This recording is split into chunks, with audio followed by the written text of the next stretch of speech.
Little caveat. It says that Joshua was 110 years old when he died. And he brought the bones of Joseph into the promised land. You're like, what is happening here? We've just had a great story, and now we got the bones of somebody at the end of the story.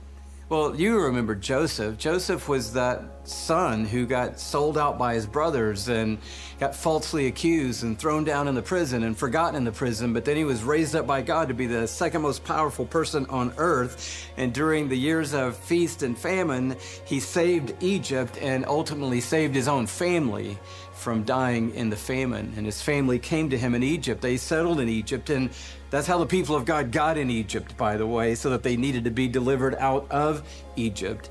And Joseph lived also 110 years. In the last verses of the book of Genesis, he says, one, that really powerful statement, you meant it for evil, but God meant it for good, for the saving of a lot of people. But then he says to his descendants, when he's ready to die at 110 years old, he says, promise me one thing, because I know God is going to lead us out of Egypt, and I know he's going to lead us to a promised land. He's already told us that in generations past. And when he does, make me one promise. Promise me that you'll take my bones and you'll bury them in the promised land. And his descendants said, of course we will. But they didn't know it was going to be a long time before God delivered his people. And then it was going to be 40 years of going through the wilderness, and then they were going to have to cross over the Jordan into this promised land.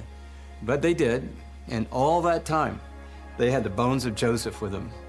And so once Joshua was in the promised land, he fulfilled that promise, and on a tract of land, he buried the bones of Joseph in the promise that he saw way in the distance by faith in God. There's so many applications for us from that particular part of this story, but I think the main one for me today is this: just give God time.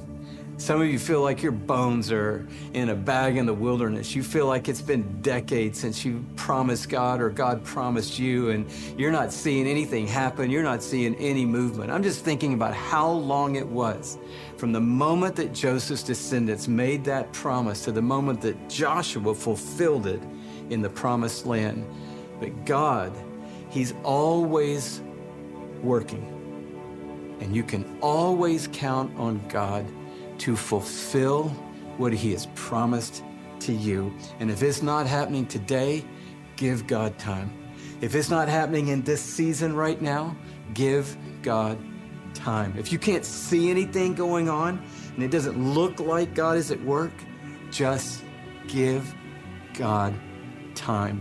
We all are going to see everything he has promised us come to fruition, either in this life or in the next one to come. But we are going to see God's faithfulness in every way in our lives. I love this journey, and I love the promise of it. And I'm inviting you today to step into the river and watch God do what only God can do in your life.